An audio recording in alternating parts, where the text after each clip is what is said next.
तो पिछले वीडियो में हमें पता चला था कि रियो के पास ऐसी पावर है कि वो कभी भी बूढ़ा नहीं हो सकता और ये बात उस फरिश्ते को भी नहीं पता थी जिसने उसे वहाँ पर भेजा था। तो कहानी अब यहाँ से आगे बढ़ती है। रियो जो सुबह सुबह समुद्र किनारे सी फूड इकट्ठा करने निकला था, वो अचानक एक टूटे हुए जहाज के मलबे से टकरा जाता है और जैसे ही वो इस नजारे को देखता है उसे अपनी रॉबिन्सन क्रूसो वाली ट्रैवल पूरी होती हुई महसूस होती है। वहाँ पास ही एक नाव पड़ी होती है जिसके बगल में एक आदमी की लाश दिखाई देती है। वो उसकी पल्स को चेक करता और समझ जाता है कि उस व्यक्ति की आत्मा इस दुनिया से हमेशा के लिए विदा ले चुकी है। लेकिन जैसे ही वो नाव के दूसरी ओर नजर डालता है, वहाँ पर एक और आदमी को देखता है जो अभी भी जीवित था और सांसें ले रहा था। उसका नाम एबेल होता है। रियो राहत की सांस लेता और उसे अपने घर पर ले आता है और यहाँ पर हमें पता चलता है कि एबेल और उसके कुछ दोस्त एक यात्रा पर निकले थे और वो भी इसी नाव में। लेकिन तभी एक बेहद खतरनाक तूफान आ गया। उस तूफान के बीच समुद्र की गहराइयों से एक टाइटन ऑक्टोपस निकल आया और उसने पूरी नाव पर हमला बोल दिया और उसके इस हमले से नाव के 2 टुकड़े हो गए और सभी यात्री समुद्र में डूब गए। लेकिन सौभाग्य से यह हादसा तट के काफी पास हुआ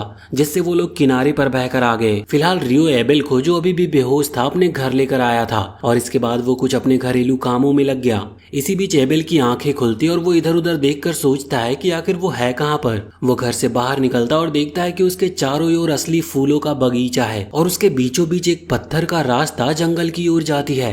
ये सब कुछ रियो ने अपने हाथों से बनाया था। इसी दौरान रियो वहाँ पर आता और एबेल के ठीक होने पर खुशी जाहिर करता है। हालांकि उसे अब भी ये नहीं पता कि एबेल असल में है कौन। वहीं दूसरी तरफ एबेल हैरान रह जाता है क्योंकि उसने रियो की मौजूदगी को बिल्कुल भी महसूस नहीं किया था। अब वो सोचने लगता है कि क्या रियो के पास कोई स्पेशल पावर है जिससे वो अपने आसपास की गतिविधियों को बिना आहट के महसूस कर सकता है। लेकिन फिर भी एबेल को जो सबसे ज्यादा खटकती है वो रियो का वहाँ पर अकेला होना। मतलब रियो का ऐसा रहन सहन जैसे वो किसी निर्जन द्वीप पर अकेला हो। एबेल मन ही मन ये पूछना चाहता है कि क्या रियो कोई ऐसा पहाड़ी आदमी है जिसके पास पहनने के ढंग के कपड़े तक नहीं। लेकिन वो खुद को रोक लेता है क्योंकि वो पहली मुलाकात में कोई गलत छाप नहीं छोड़ना चाहता था। इसीलिए वो बहुत ही विनम्रता से अपना परिचय देता है और वो उसका थैंक्स करता है कि उसने उसकी जान बचाई। रियो जवाब में कहता है कि उसे किसी तरह की तारीफ नहीं चाहिए क्योंकि उसने सिर्फ इतना किया है कि उसे घर तक लेकर आया है। ये कहते कहते रियो थोड़ा गंभीर हो जाता और एबेल को ये दुखद खबर देता है कि बाकी सभी लोग इस हादसे में मारे जा चुके हैं।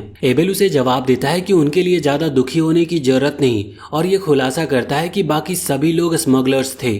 जैसे ही एबेल इस घटना के बारे में विस्तार से बताने वाला होता है, उसके पेट में जोर से आवाज आती है। रियो मुस्कुराते हुए सुझाव देता है कि क्यों ना ये बातचीत दोपहर के खाने के समय जारी रखी जाए। अब जब दोनों एक दूसरे से थोड़ा परिचित हो चुके थे तो एबेल उससे पूछता है कि क्या उसके पास पहनने को कोई और कपड़े का सेट नहीं है। रियो बड़े सहज भाव से बताता है कि उसके पास वो जरूरी सामग्री ही नहीं, जैसे धागा या कपड़ा जिनसे वो कपड़े बना सके। एबेल जवाब में कहता है कि रियो तो किसी पास के कस्बे से कपड़ा खरीद सकता है, लेकिन तुरंत ही उसे एहसास होता है कि रियो के पास शायद पैसे नहीं है क्योंकि वो एक मॉन्क की तरह जीवन जी रहा था। क्योंकि एबेल को तो ये भी नहीं पता कि असल में वो किस जगह पर है और वो सिर्फ ये मानकर चल रहा है कि आसपास कोई ना कोई कस्बा जरूर होगा। तब रियो उसे पूरी हालात समझाता और बताता है कि आसपास कई मीलों तक कोई कस्बा नहीं है और इसी वजह से उसे ऐसी जिंदगी जीने पर मजबूर होना पड़ा है। एबेल रियो से पूछता है कि वो अपने खाने पीने का इंतजाम कैसे करता है, तो रियो जवाब में जब ये बताता है कि वो वाटर मैजिशियन है तो एबेल पूरी तरह से चौंक जाता है क्योंकि उसकी जानकारी के अनुसार सेंट्रल प्रोविंस में सिर्फ 50% लोग ही जादू का इस्तेमाल कर सकते हैं। ये सुनकर रियो थोड़ा परेशान हो जाता है क्योंकि एंजल माइकल ने उसे बताया था कि सिर्फ 20% लोग ही जादू चला सकते हैं। अब एबेल कुछ जांचना चाहता था। वो रियो से रिक्वेस्ट करता है कि वो उसे फिर से जहाज के मलबे तक लेकर चले। जब वो वापस समुद्र किनारे पहुंचते हैं तो चौंकाने वाली बात ये होती है कि वहाँ कोई भी लाश नहीं होती।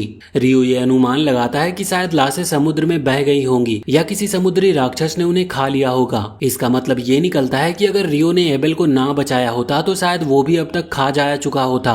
इस बात से एबेल खुद को और भी ज्यादा कर्जदार महसूस करता और कहता है कि भले ही वो दोनों अजनबी हैं, लेकिन रियो एक सच्चा दोस्त है। एबेल फिर उस जहाज के मलबे को खंगालता है, लेकिन वो चीज उसे नहीं मिलती जिसके लिए वो वहाँ पर आया था। इसीलिए अब वो अपने अगले कदम का प्लान बदलता और तय करता है कि अब वो उत्तर दिशा में स्थित टाउन ऑफ लॉन जाकर अपने दोस्तों से मिलेगा। वो रियो को भी अपने साथ चलने को कहता है, ये कहते हुए कि उसे एक मार्गदर्शक की जरूरत है क्योंकि उसे नहीं पता कि लॉन कहाँ पर है। लेकिन रियो को भी इस स्थान के बारे में कोई जानकारी नहीं थी, लेकिन फिर भी वो एबेल का गाइड बनने के लिए तैयार हो जाता है और कहता है कि वो कल यात्रा शुरू करेंगे क्योंकि उसे कुछ तैयारियां करनी है। एबेल ये मान लेता और दोनों इस फैसले पर हाथ मिलाते हैं। शाम को रियो अपने इस पहाड़ी जैसे जीवन को अलविदा कहता और जंगल की ओर निकलता है। वो डुल्हाना से भी विदा लेने के लिए उसके पास जाता है और उससे कहता है कि वो कल रवाना होने वाले हैं, लेकिन एक दिन जरूर लौटने का वो उससे वादा भी करता है। वो अपने गुरु के प्रति आभार प्रकट करता है और एक आखिरी बार उसके साथ प्रैक्टिस युद्ध करना चाहता था। वो दोनों अपनी पूरी ताकत से लड़ते हैं और एक लंबे युद्ध के बाद डुल्हाना ही विजयी होता है। अब जब विदाई का समय आता है तो डुल्हाना रियो को एक लास्ट गिफ्ट देता है। वो गिफ्ट एक मेन कैरेक्टर के आउटफिट जैसा था और डुल्हाना रियो के आने वाले अगले जीवन के लिए बेस्ट ऑफ लक भी कहता है। अगली सुबह रियो अपने नए कपड़े में एबेल के साथ उत्तर दिशा की ओर ट्रैवल पर निकल पड़ता है और अपने इस वीरान से जीवन को हमेशा के लिए छोड़ते हुए वो आगे बढ़ता है। रास्ते में उन्हें एक जंगली सुअर मिल जाता और एबेल स्थिति को संभालने के लिए आगे आता है। भले ही वो जादू नहीं जानता, लेकिन वो अपनी स्वॉर्ड स्किल का इस्तेमाल करते हुए अपनी चालों को तेज करता है और एक ही बार में उस सुअर को मार गिराता है। जंगल इतना घना और बड़ा था कि ऐसा लगता है जैसे वो कभी खत्म ही नहीं होगा। उस रात उन्हें एक बड़े पेड़ के नीचे अपना कैंप लगाना पड़ता है। अगली सुबह वो अपनी यात्रा फिर से जारी रखते हैं और वो एक तालाब के पास पहुंचते हैं, जहां वो दूर पानी में एक लिजार्ड मैन कपल को उनके निजी पल में देखते हैं। एबेल उनसे कोई लड़ाई नहीं करना चाहता था, ये कहते हुए कि लिजार्ड मैन आमतौर पर बहुत ताकतवर होते हैं, इसीलिए वो एक मोड़ लेकर अलग रास्ता पकड़ लेते हैं। हालांकि यहाँ पर रियो अपने डिटेक्शन स्किल का उपयोग करते हुए महसूस करता है कि कुछ प्राणी उनकी ओर तेजी से दौड़ रहे हैं। उसे शक होता है कि शायद लिजार्ड मैन ने उन्हें देख लिया है। एबेल रियो से कहता है कि वो उसके पीछे रहे, लेकिन रियो मना कर देता है क्योंकि वो सुन सकता था कि कई दुश्मन के कदम उनके नजदीक आ रहे हैं। एबेल को लगता है कि रियो की जादू की शक्ति तब तक बेकार है जब तक उसके पास कोई मैजिक स्टाफ ना हो, लेकिन वो हैरान रह जाता है जब वो देखता है कि रियो को ना तो स्टाफ की जरूरत है और ना ही कोई स्पेल चैंट की। वो बिना इन चीजों के भी जादू चला सकता है। एक झटके में रियो कई बर्फीले क्रिस्टल यानी कि आइस क्रिस्टल को समन करता है और उनके चारों ओर से आ रहे लिजार्ड मैन की ओर फेंक देता है। एक ही पल में वो चारों लिजार्ड मैन खत्म हो जाते हैं और कुछ ही सेकंड्स में वो पूरी लड़ाई खत्म हो जाती है, और वो भी बड़े ही आसानी तरीके से। जब रियो इन मॉन्स्टर्स को हरा देता है तो एबेल उससे पूछता है कि उसने अभी जो किया वो आखिर था क्या, क्योंकि उसने इससे पहले ऐसा कुछ भी नहीं देखा था। लेकिन रियो को नहीं लगता कि इसमें कोई खास बात थी। वो कहता है कि उसने बस एक वाटर लैंसर का इस्तेमाल किया था। वो एबेल से कहता है कि ये कोई विशेष बात नहीं है, लेकिन एबेल उसकी बातों से सहमत नहीं होता, खासकर इसीलिए क्योंकि उसने अपनी आंखों से देखा था कि रियो ने एक साथ 4 लैंसर को बुलाया था, जबकि उसकी जानकारी के अनुसार मेजेज एक बार में सिर्फ एक ही जादू को इन्वोक कर सकते हैं। एबेल रियो से कहता है कि उसे इस बात की चिंता है और रियो भी ये बात मानता है कि वो भी इस बात से अनजान था। वो बातचीत का विषय बदलने की कोशिश करता है, लेकिन एबेल जिद करता है कि विंड मेजेज जिन्हें वो जानता है उनके लिए भी ये संभव नहीं है। रियो उसे याद दिलाता है कि वो वाटर मेज है, विंड मेज नहीं। आगे बढ़ने से पहले रियो एक मंत्र बोलता और पीने के लिए साफ पानी पैदा करता है।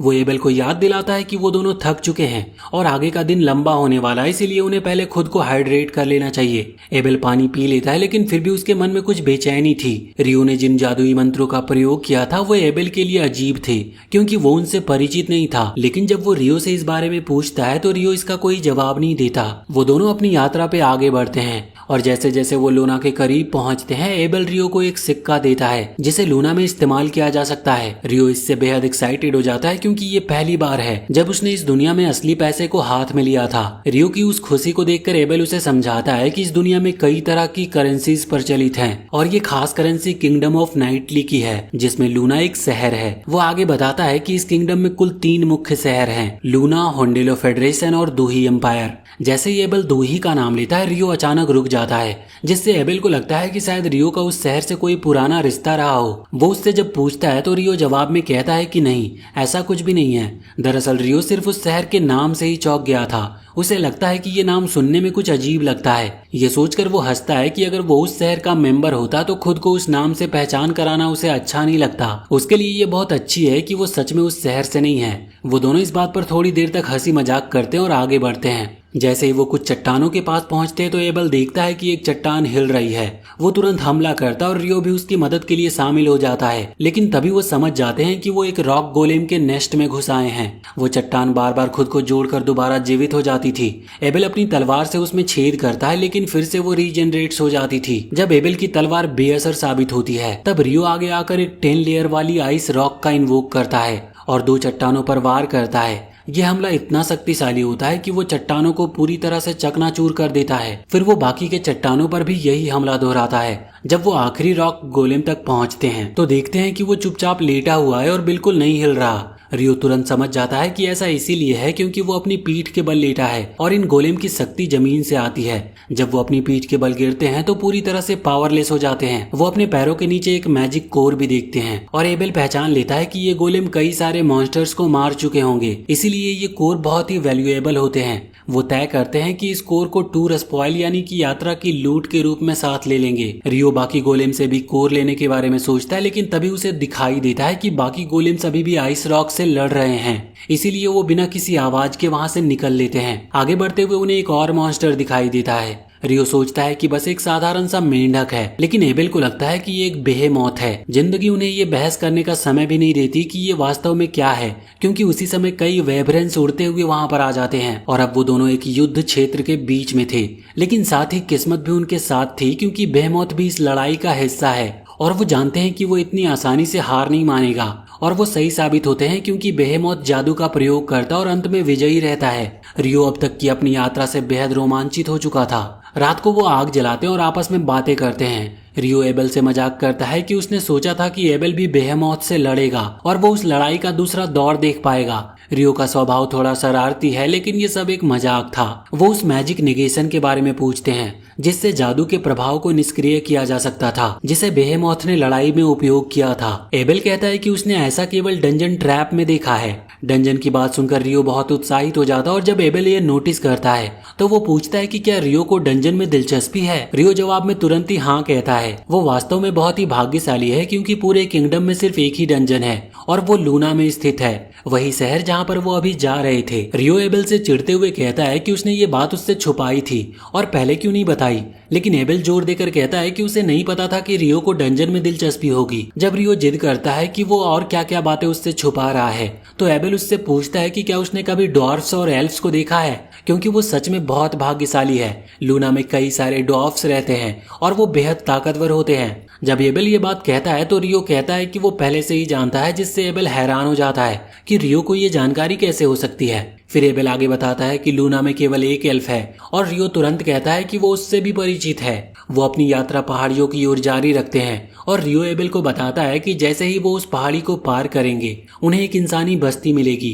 एबेल को उम्मीद नहीं थी कि रियो को इस बारे में जानकारी होगी, इसीलिए वो रियो से पूछता है कि उसे ये बात कैसे पता है। तो रियो को याद आता है कि ये बात उसे ड्रैगन ने बताई थी जब वो बात कर रहे थे, लेकिन उसे पता है कि एबेल उस पर यकीन नहीं करेगा, इसीलिए वो बस इतना कहता है कि इस बात को जाने दो। जैसे ही वो आगे बढ़ते हैं एक हाई लेवल मॉन्स्टर उन्हें धमकाता है। एबेल उसकी उपस्थिति को महसूस करता और लड़ने के लिए तैयार हो जाता है, लेकिन जब वो सामने खड़ी विशाल पर्वत सी आकृति को देखता है तो वो इतना डर जाता है कि ना तो लड़ने का सोच पाता और ना ही ठीक से सांस ले पाता है। लेकिन सौभाग्य से रियो उसका ध्यान भटकाता है और उस मॉन्स्टर की ओर मांस का एक टुकड़ा फेंकता है। जैसे ही वो पक्षी जैसा मॉन्स्टर मांस निगलता है वो उन दोनों को छोड़ देता है। एबेल राहत की सांस लेता और शुक्र मानता है कि सब कुछ ठीक रहा। वो खुश है कि रियो ने उसकी जान बचा ली। वो अपनी यात्रा में आगे बढ़ते हैं और सोचते हैं कि इस इलाके में कुछ तो गड़बड़ है। यहाँ के मॉन्स्टर वैसे नहीं है जैसे होने चाहिए। वो इंसानों से लड़ने नहीं आए हैं, बल्कि कुछ और ही चल रहा है। उन्हें ये भी याद आता है कि वेब्रन्स हमेशा उत्तर की दिशा से उड़ते हुए आते हैं। इससे वो ये कंक्लूजन निकालते हैं कि शायद वो नॉर्थ माउंटेन के पास हैं। वो पहाड़ी के किनारे झांकते हैं और देखते हैं कि कई सारे वेब्रन किसी और मॉन्स्टर की लाश को खा रहे थे। उन्हें समझ आ जाता है कि उनकी सोच बिल्कुल सही थी।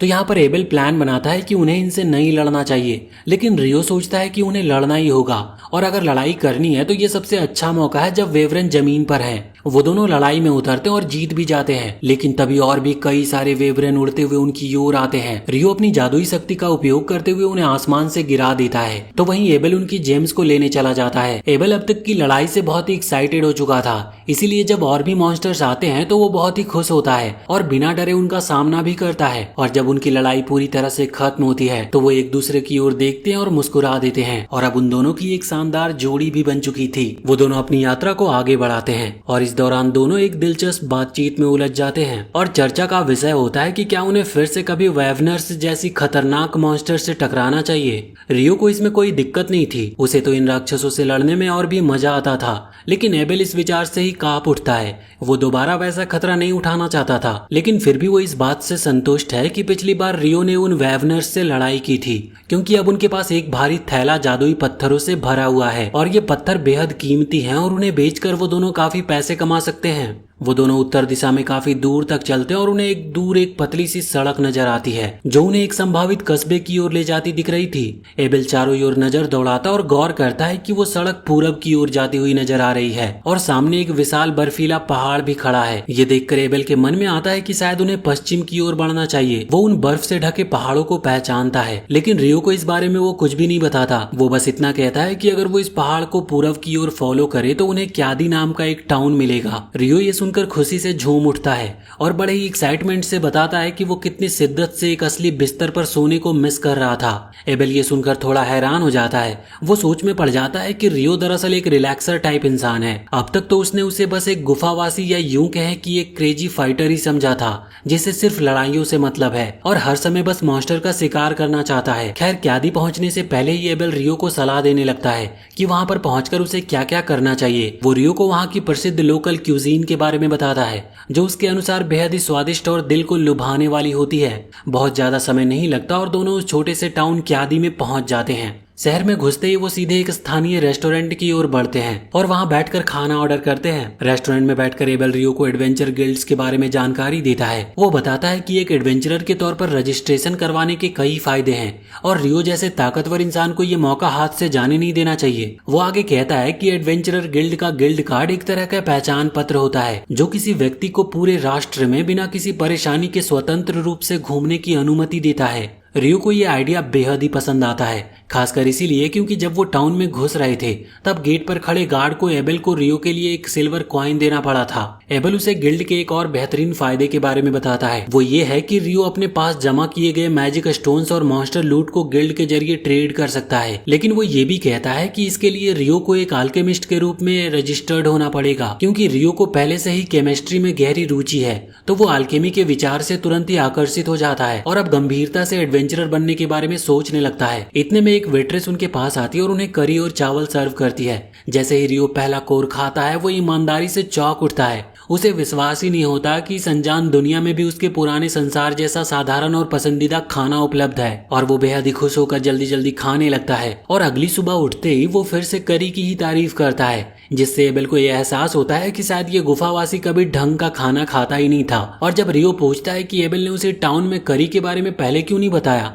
तो वो मजाक में कहता है कि शायद एबेल उससे और भी कुछ जूसी सीक्रेट छुपा रहा है। ये सुनकर एबेल थोड़ा घबरा जाता है, जिससे ऐसा लगता है कि वो शायद वाकई कुछ रहस्य छुपा रहा हो। इसके बाद वो दोनों फिर से अपनी यात्रा पर निकल पड़ते हैं। इस बार उनका रास्ता हरे भरे मैदानों और लहलहाते खेतों से होकर गुजरता है। यात्रा ज्यादा लंबी नहीं होती और वो जल्दी अपने डेस्टिनेशन तक पहुंच जाते हैं। लोन टाउन की बाहरी सीमाओं पर वो पहुंच चुके थे।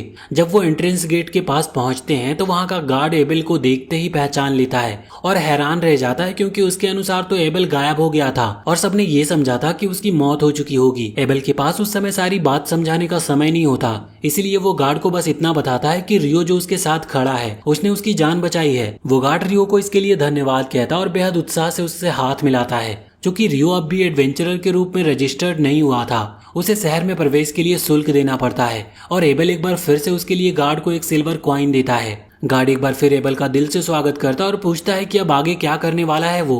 उस बातचीत को सुनकर रियो ये बात समझ जाता है कि एबेल इस शहर में न सिर्फ प्रसिद्ध है बल्कि काफी लोकप्रिय भी है और लोगों से अच्छे खासे संबंध हैं इसके।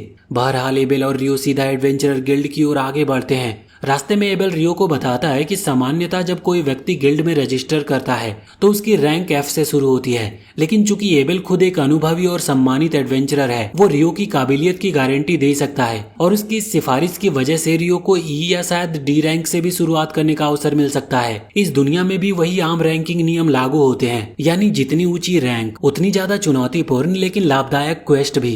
एबेल को पूरा विश्वास होता है कि रियो को शायद कभी कोई क्वेस्ट करनी ही ना पड़े, क्योंकि वो मानता है कि रियो के पास इतने जादुई पत्थर हैं कि वो उन्हें बेचकर वो बेहद अमीर हो सकता है। यहाँ तक कि एबेल ये तक कहता है कि अगर वो सारे स्टोन्स एक साथ बेच दे तो पूरी की पूरी मार्केट क्रैश हो सकती है। इसीलिए वो चाहता है कि वो पहले गिल्ड मास्टर से सलाह ले कि इस स्थिति को कैसे संभाला जाए। वो गिल्ड हॉल के अंदर प्रवेश करता और वहां पर मौजूद लोग जैसे ही एबेल को देखते हैं वो सारे खुशी से झूम उठते हैं। दर्जनों लोग उसके चारों ओर इकट्ठा हो जाते हैं, हैरानी और खुशी के साथ। सबको तो ये विश्वास ही नहीं हो रहा था कि उनका दोस्त एबेल जिंदा है और सही सलामत वापस लौट आया है। ये देखकर रियो मुस्कुरा उठता है। उसे कभी अंदाजा नहीं था कि उसका दोस्त इतना पॉपुलर भी हो सकता है। भीड़ से खुद को अलग रखने के लिए वो गिल्ड से बाहर निकल जाता और हल्की सी सैर पर निकल पड़ता है। और वहीं टहलते टहलते उसकी नजर एक एल्फ लड़की पर पड़ती है जो उसकी पोशाक को देखती है और उसमें गहरी दिलचस्पी लेती है। वो कहती है कि ये पोशाक हूबहू फेरी किंग जैसी लग रही है। रियो चौंक जाता है क्योंकि उसने कभी फेरी किंग के बारे में सुना तक नहीं था। लेकिन वो लड़की उसे कुछ भी समझाने के बजाय कहती है कि उसे जल्दी है और शायद वो जल्द ही दोबारा मिलेंगे। उधर एबेल गिल्ड हॉल से बाहर आता है। वो रियो को ढूंढता और उसे फिर से अंदर ले जाता है। वो सबके सामने रियो का परिचय कराता और बताता है कि ये वही आदमी है जिसने उसकी जान बचाई थी। जैसे ही रियो सामने आता है वहाँ पर मौजूद सभी लोग उसे देखकर खुश हो जाते हैं और ईमानदारी से उसका धन्यवाद करते हैं। इस सम्मान और गर्मजोशी से भरे स्वागत से रियो के चेहरे पर भी हल्की मुस्कान आ जाती है। ये वो पल था जब उसने खुद को इस नई दुनिया में पहली बार स्वीकार किया हुआ महसूस किया था। जब सभी लोग अपनी अपनी गतिविधियों में लौट जाते हैं तब एबेल रियो को गिल्ड के रिसेप्शनिस्ट के पास ले जाता है ताकि वो रियो का रजिस्ट्रेशन शुरू करवा सके। वो रिसेप्शनिस्ट से रियो को एक डी रैंक एडवेंचरर के रूप में रजिस्टर करने को कहता है और उसे व्यक्तिगत रूप से एंडोर्स करता है। ये सुनकर रिसेप्शनिस्ट को यकीन नहीं होता क्योंकि क्रिम्सन स्वॉर्ड जैसी पार्टी से किसी को भी कभी व्यक्तिगत एंडोर्समेंट नहीं मिला था। वो बताती है कि ये पहली बार है जब इस पार्टी में कोई व्यक्ति ऐसा कर रहा है, जिससे ये तो स्पष्ट होता है कि रियो कोई साधारण इंसान नहीं है। लेकिन फिर भी वो रजिस्ट्रेशन को अप्रूव कर देती है, लेकिन ये भी कहती है कि रियो को एक फिजिकल असेसमेंट प्रोसेस से गुजरना होगा।